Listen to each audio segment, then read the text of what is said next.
Hai, Assalamualaikum dan salam sejahtera. Saya Cikgu Nur Syamsuria binti Ishak dari Sekolah Menengah Kebangsaan Sheikh Ibrahim PKG Pendak. Hari ini kita akan membincangkan subjek matematik tingkatan 3 bagi standard pembelajaran 3.1.4.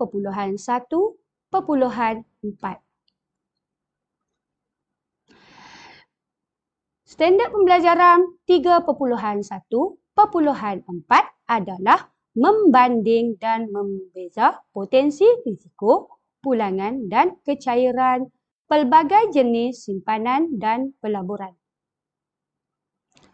Apakah faktor yang perlu diambil kira sebelum seseorang membuat pelaburan?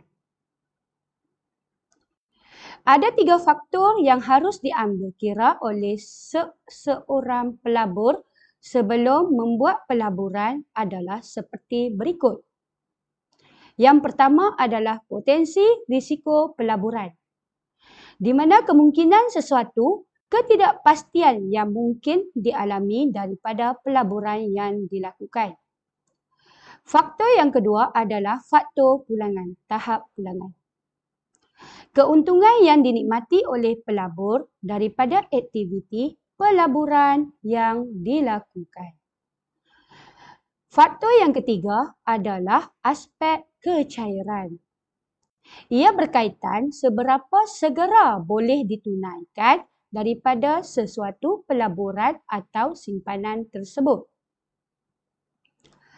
Perbandingan pelbagai jenis simpanan dan pelaburan oleh individu dari segi tahap risiko, tahap pulangan dan tahap kecairan.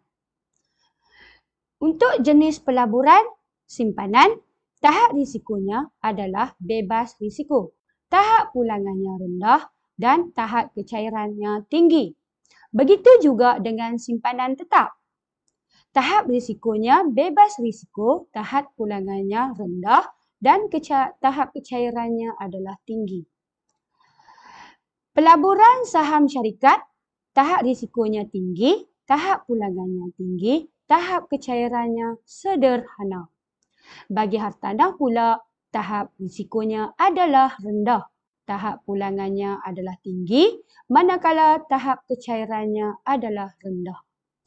Bagi unit amanah, tahap risikonya adalah rendah, manakala tahap pulangannya sederhana, tahap kecairannya adalah tinggi. Bagaimana untuk mengurangkan risiko pelaburan?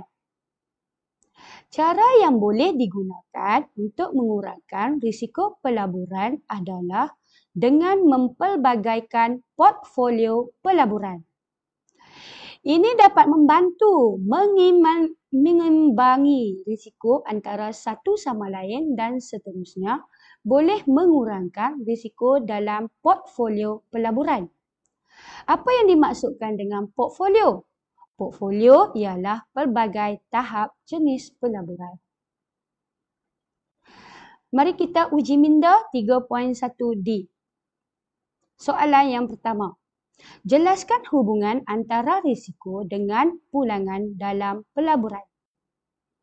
Jawapannya adalah semakin tinggi risiko, semakin tinggi pulangan.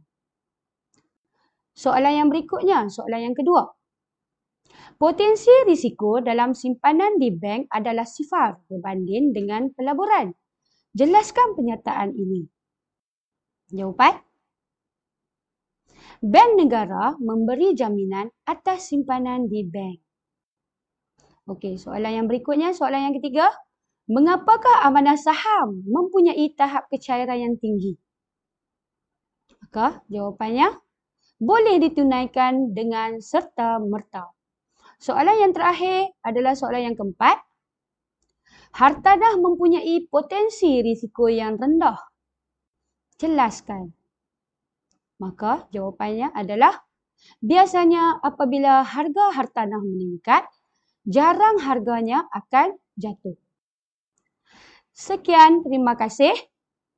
Bertemu lagi kita di video yang berikutnya.